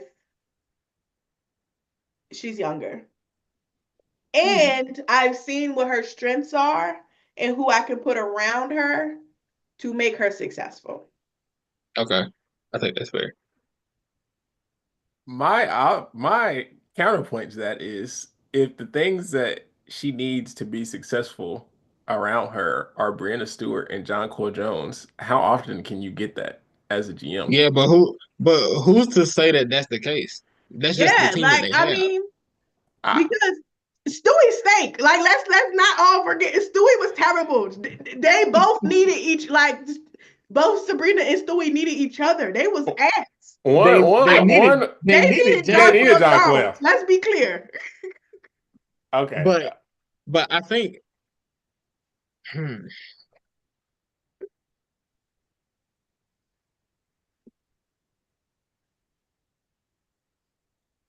you haven't put Nafisa Collier on this list yet, and I'm side eyeing you. No. I was going Still to teams. forgetting her. Still forgetting her. Stop. She's the best player in the league. Like I'm quoting We air quotes still so people can't see. we still overlooking Minnesota. Stop. I would never forget I just her. want to point out I did. Donovan did. Let's let the record state that Donovan is the one who did not put her in top 5. But This is not. Boston did, so I won. Wait. This is in order? No, it's not in No, order. it's not I'm in just order. talking Okay. It's not in order. Because this whole shit was about to change. about- This is where it start. I feel like where it start getting juicy because we only got 6 right now. That we were like automatic. I'm Ryan comfortable. Howard. I'm comfortable putting Sabrina up there. By the way, I'll let her have it. You need to put Ryan Howard as well. Another one you sleeping on. Disgusting. Can I put Jackie Young? Yes. I don't see around Jackie. Not gonna lie, I would.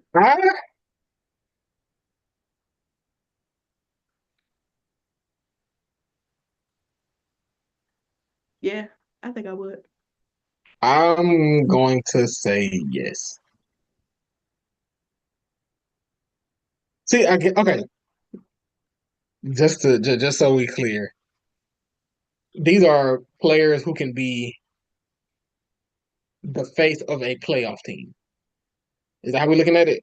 Is that how you want to frame it? I like if that's I guess I'm just trying to like. That's fine. It's I'm just kind literally, of thinking build the as franchise around. I'm kind of thinking of it. Well, that, but also kind of like foundational pieces. Like okay. it Yeah. don't even have to be like this person, I could see them being the best player on the team. It's like this player is good enough to where other people would, this could be the start of something really good, or other people are going to want to come here to Yeah. do that. All right. So in the chat, real quick, we got Sammy in the chat. The first name on Sammy's list is Camila Cardoso. And that's a yes. That's Actually, I would immediately build around. So I'm gonna read the list off real quick. So Sammy has Camila, Asia, JJ, Caitlin, Fee, Aaliyah Boston, Ryan Howard, Arike, and AT.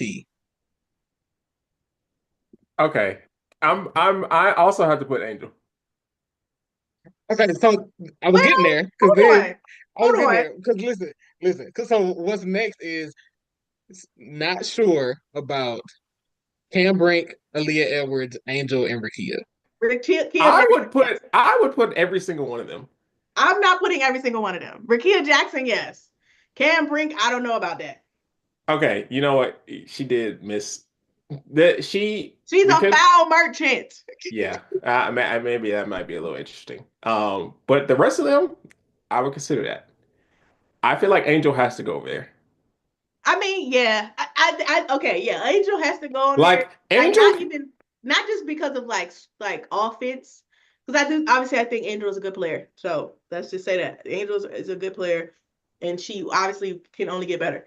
But also I think Angel has like enough personality to where it's like she don't really even need to be the best player on her team to like attract people like we're supposed I was just about to say that. Like Angel cannot get better at basketball for the rest of her career. She got motion. Like she has unprecedented levels of motion. People are coming to Chicago to play with her, and Chicago don't got shit. This is true. This is facts. That lady has motion. That is a foundational piece if I've ever seen one. And I feel like she perfectly complements the fact that Camilla don't talk. Like Camilla get on live and she bullshit around, but like other than that, Camilla just like she come hoop and she go home. But like Angel, my girl got motion. That shit is insane. Okay, the interesting one here to me is Aaliyah Edwards, and I I remember when we first talked about Aaliyah Edwards last season. We talked about if Aaliyah Edwards could be a superstar, and the Aaliyah Edwards I saw in that 1v1 tournament could be a superstar. Mm. If not a superstar, right under a superstar. Mm. But is that the Aaliyah Edwards the WNBA seeks? And that's the thing. I feel like context has to play a part. And this is so Sammy just left another comment, and this is kind of where I was looking at. Sammy says, because if you guys are talking about the face of a team, then all of them could be. But if we're talking about foundational pieces, I'm not sure yet. Yeah. Because it's And like I think I agree. Aaliyah could, but I don't know. She feels tentative. She feels tentative to me. I'm a big Aaliyah Edwards fan. Yeah. I really like Aaliyah Edwards too. She would go on my tentative list. Don, make us a tentative list. Yeah.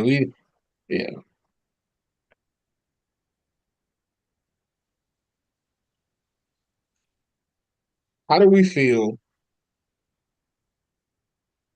How do we feel about Kalia Copper? Dude, do you know I was just about to fucking say that? Oh my goodness gracious. She could be definitive to me. The way that she played in the beginning of that season last year when she was in the MVP conversation, I think she can be that. I think it is no fault to her own that her best player was 50 years old or the next best player was 50 years old. I do not think that's her fault. Hey, not too much because they had actually they didn't have nobody else. Look what you trying to do. Okay.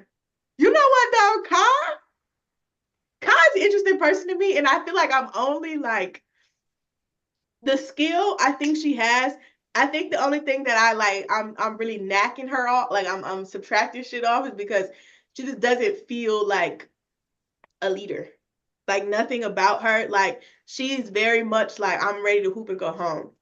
But at the same time, it's like if the game get close, I will put the ball in her hand, so I could put her on the definitive list for that reason. But we gonna have to get some personality pieces around her because her in the press conferences, no. I'm here to hoop. That's Kai. She don't want to. Where is Jewel? That's where I was coming next. I was going to Jewel next. Is she tentative or is she no? No, it's a no for me. It's a no for me. We saw what she did in Seattle. Come on. Okay, well, hold on. I'm not gonna let that be her legacy. I will say she is the reason that, or one of the big reasons NECA and Skylar even came over there. That's true. It's not her fault that team did not live up to expectations. I mean, it kind of is because she was not good. Okay, sorry. Excuse me. That team had championship potential, and she was a part of it. All right. I don't know. I'll let y'all decide because I get it from offensively, like from an offensive perspective, I get it. But and even game on the line, I might put the ball in her hand. Yeah, I'm with that.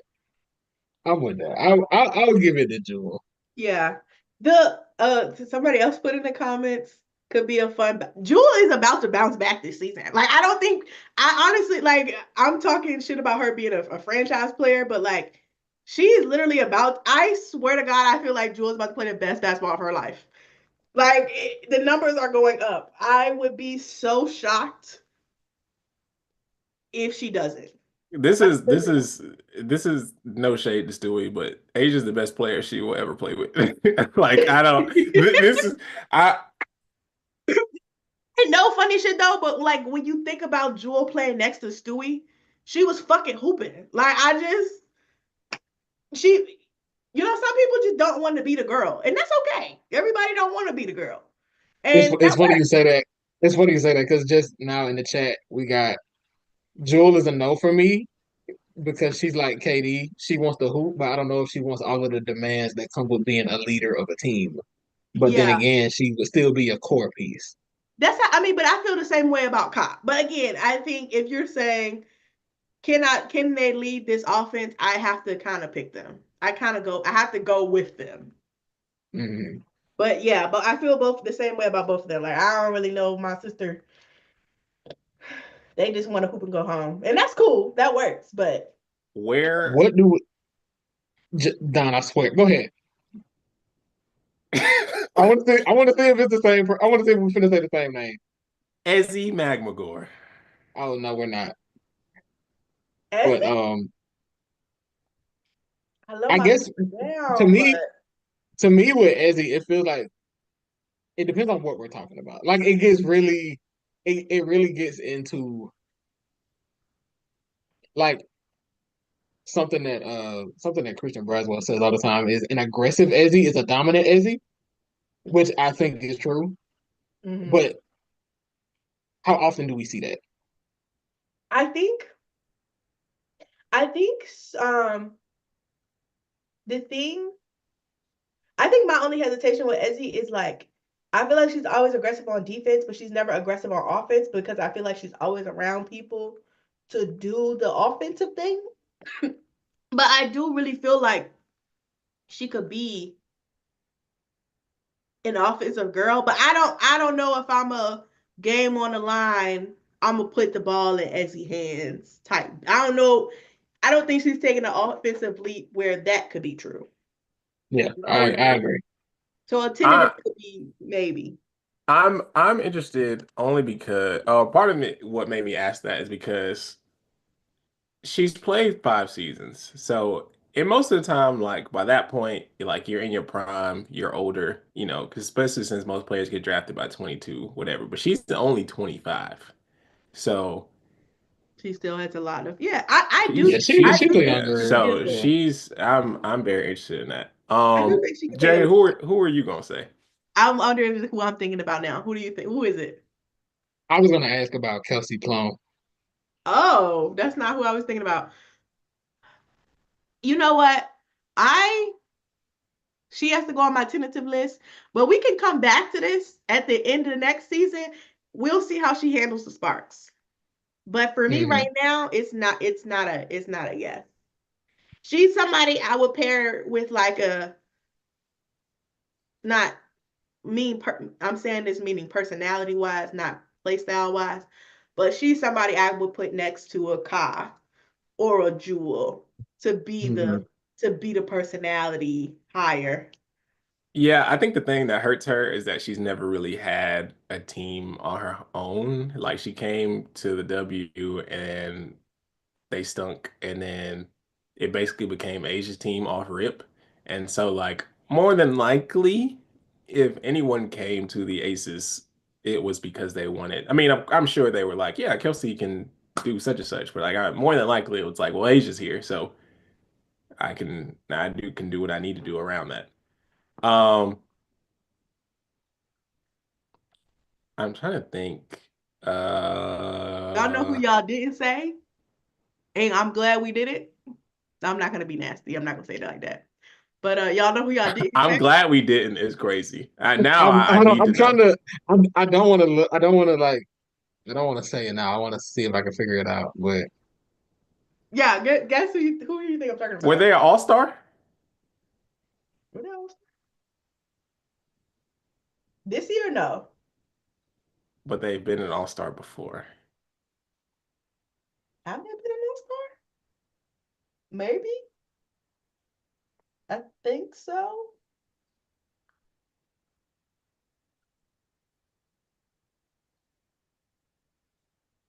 Uh, This is crazy. Y'all ain't mention her. I'm not gonna lie, it's kind of crazy. see now, I feel like. Hold on, I'm about to run through the teams now in my head and try to see if I can. And the fact that you have to do that is a no for me. I gotta, yeah, I'm looking at teams right now. Like I'm, And I'm not. I'm not. So let's see.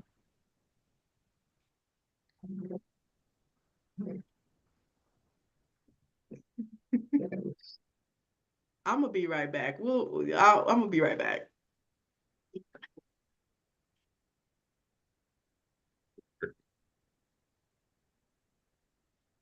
oh, I know, I I wait, bet. I bet it's, I feel like I know who you she's see, saying. I feel like I are you know. reading the chat? Don, are I you feel reading the like, chat? uh-uh, Don, are you I feel, reading the chat? I feel like I know who she's talking about. Well, I think you should read the chat because I bet that's who it is. I think it's somebody who just got moved to Yeah. the Go, Mercury. please go look at the chat. Okay, I don't know what this is about to do. Uh,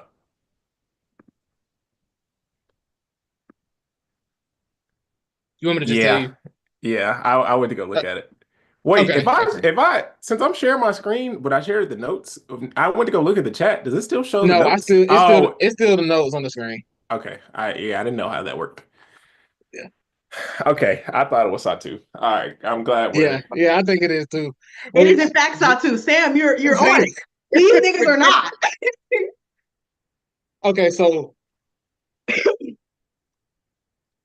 with Satu and when Satu was playing, she is like without question a top 10 player. But That the when she's available playing is doing a lot of see, but lifting. that's what I was gonna say. Like the availability thing has been a part of it is the very best low. ability is availability, but also Satu strikes me as one of those players that when you get a foundational piece, she'll come over there to play with that foundational piece, and you will appreciate that. But she does not strike me as a player that's like, oh, Satu's there. I want to go there. Like it's not, it's Exactly. I just don't. Clock it. Yeah. Clock it. Yeah. Yeah. I love it. Satu was an all-star before though. She was an all-star in Was it 23? 2022 Okay. or maybe 2021, one of those. It was whenever the All-Star game was in Vegas. It was 23, wasn't that? No, that wasn't no. What's No. 23? No. It Previously in was Vegas. the previously in Vegas. That's I Okay. forgot it went Vegas, Chicago, Vegas again. Okay. Okay, well, she was one in 2023. I'm not tweet. She was one twice. Oh, I forgot about 2021 that and shit. 2023. Maybe Vegas just her spy. I don't know. Anyway, all right. We've gotten to 15 though. So I feel like WNBA expansion is right on time, if in my opinion. To Also, me, when I saw Sabria say that the W is expanding too quickly, I understand where she's coming from. But on the other side of that, I feel like you got to strike while the iron is hot. Yes. And And right now, the iron, yep. And then CBA negotiations, salaries going to go up, mhm. um, player salaries are going up, the cap, all of that. Um, the the talent that we got coming in the draft in the next year and change, I think you, I think there's something to be said. It might be right on time. Yeah. I also see it as like, yeah, there is probably certain shit they should do from first. Like I will always say roster spots need to go up first before anything needs to go up. But I think the biggest concern, like why I feel like people have, it's like, well, if everyone doesn't have a superstar or whatever that people want to watch, then it's like, okay, well, this team might go under because, there's no one to draw them in. And if this team loses for a couple years, it's like the momentum doesn't really work. But I also feel like if you cover the game appropriately, you can make it work. Like all these NBA teams, and obviously they're different leagues, but like all these NBA teams do not have superstars on it. They don't. They Power. every We was just talking about the power of friendship carrying the fucking Magic for about 2 months. every So, NBA team does not have a foundational piece or whatever. But it and those a lot of those teams are fine theoretically. So like I don't know. I don't think every team needs something to or someone because somebody has to lose either way. yes. Like even if you divvy up the teams, everybody gets a superstar, you do a snake draft, somebody's team is gonna stink. So I, and I think the talent is compelling enough that you have enough stories to be able to tell where like even if you miss your cream of the crop players, you know, you have players that are uh on the cusp of making a team or maybe who got cut that like they may be able to come in after not getting much playing time. You know, they might score 15. This be average 15 a game. That's a great story. Like the Valkyrie is going to be a great story to tell because they're the land of misfit toys right now. Them in Connecticut. And it's like, it's just a team ain't nobody really want. They ain't really got no superstar on it. That should still be enough for, even though they don't have a foundational piece. Connecticut is the same way. Like, Connecticut does not have a foundational piece right now, but they It continue to could have, be. they, It could be. Oh oh no. no, it could be, oh no. Or Layla Lacan. We don't know what she's gonna do yet, but it could be her. So yeah, Only we, what, we have, 20? we gotta figure that out. But I think they're fine. Or I don't think it necessarily. I understand the concern. Uh, there always could be things that are done better, but that does not mean we shouldn't do it at all. Also, these niggas just need to open their purse. I don't care. I Yeah, they got the money. These teams have the money. Yeah. So I guess I'll leave it there. But I want to say for the people in the chat, what are y'all thoughts on this? You can comment if you feel the need. Do you think the WNBA is expanding too quickly, or is it right on time? And with that, I think all hearts and minds are clear. What I will say is the W could have 40 teams. If a team's not in Charlotte, I'm gonna keep saying to put a team in Charlotte. So I, Okay, wait. if a team not in Charlotte, they can't expand fast enough in my eyes. Okay, but okay, so what do you think is this is the last question for real. What do you think is the sweet number? Because I think for like for like 3 years, Kathy was like 16 and we cutting it off. But to me, 16 feels like too little, but 20 also feels a little too far. Yeah, 20 feels like too much. But like 18? I almost want to say 18. 18 could work. You have to expand playoffs. I But They think really that keep 18, trying to do that bullshit, that dumbass 7 game series now. I no, think no, no, no, no, not that. No, I mean more like, yeah, I think the playoff series should actually stay how they are. The 3-5-5? No, three Yeah, five seven. I think it makes the games more interesting and compelling because it's like I feel like it's three, five, more seven. I feel like it's in a sweet spot of like you know, of course you have college basketball where like, you know, anybody could be anybody in one game. So you Mm-hmm. do have that heartbreak of that sometimes. But then in the NBA, most of the time in a 7 game series, things are going to normalize out with the best team winning. Yeah. So you still have like more than likely the better teams are advancing, but then you also have, oh, this team won 2 games in the first round, and that's really all they needed.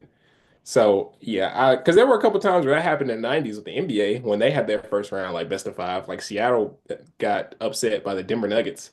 And it's like those type of stories live on forever. But if they went to a 7 game series, that probably would have never Seattle probably would have figured it out by then. So, Yeah, yeah, but bounce back time. Anyway, I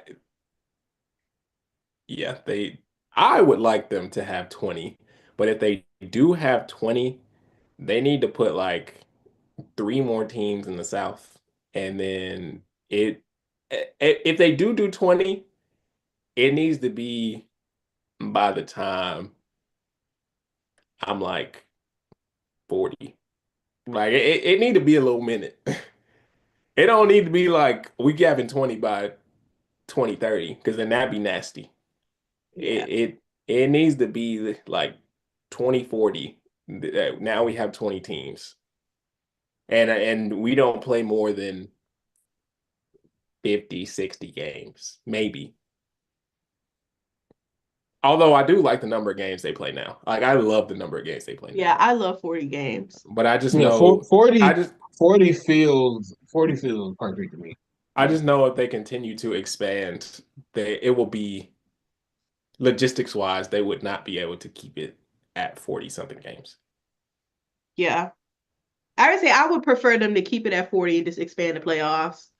Um, yeah, it's even if they do like a couple of rounds, a play-in situation, or even a couple of rounds of like just single elimination, just to keep all the teams engaged for a little bit longer. I also would not mind them like starting the or ending the season like later and not giving a fuck about what the NFL got going on. Uh, and just to give them more room so teams aren't having to do so much in so little time. Like if they ended in near Thanksgiving, I'd be like, damn, that's hard. That's fire. And then ESPN is not playing baseball no more. So it's like So I'm it's not competing. I'm not competing with much. but yeah, I think I'm good. Well, uh Jay, you already said the line. But Yeah, real quick in the chat, somebody said, I do think it's expanding too quickly because I don't want the WNBA to get into a position where regular season games don't matter. I think as long as they don't go beyond 60, I don't think that could be a thing. And two, I do think though it has to be a thing of like coaches have to do this thing where they prioritize having balanced teams. Cause like I think this like top heavy trend of like all the superstars going to one place, this build a super team thing. Um, I don't think that I think that's the thing that makes it harder or where games feel like they don't matter as much. Cause now you're like, oh, I'm playing a team where like I should beat them. Mm. I will also say I have never been. No, I'm gonna not say I've never been. I don't feel like the regular season doesn't matter for the NBA. I do know they play a lot of games, and not every team is built to win. I Right. feel like the definition of matters is very broad, and it depends on what your goal is by to start the season and what you do. Of course, you have your bad teams who you probably can pencil in as they're going to be bad, but it's like I'm sure they have goals of, okay, well, we were a 14th seed last year, so we should try to be in a play-in this year and whatever, whatever. And so now you have teams like Detroit and, Orlando to start before all the injuries hit them. Like they had goals and they have exceeded them tremendously. I think what really sometimes makes the NBA look bad is when uh teams start figuring out they're going to be bad towards the end and then they start tanking, and that's where the regular season doesn't matter. But I feel like a lot of teams to start play to win, and these players definitely play to win because they have contract incentives. Like they have to, like Yeah. most of them want to get Play paid. players don't tank. Front offices do. This is true.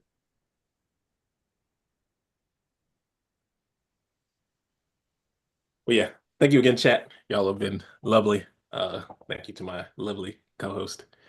This has been another episode of Pull Up 3. And we are out.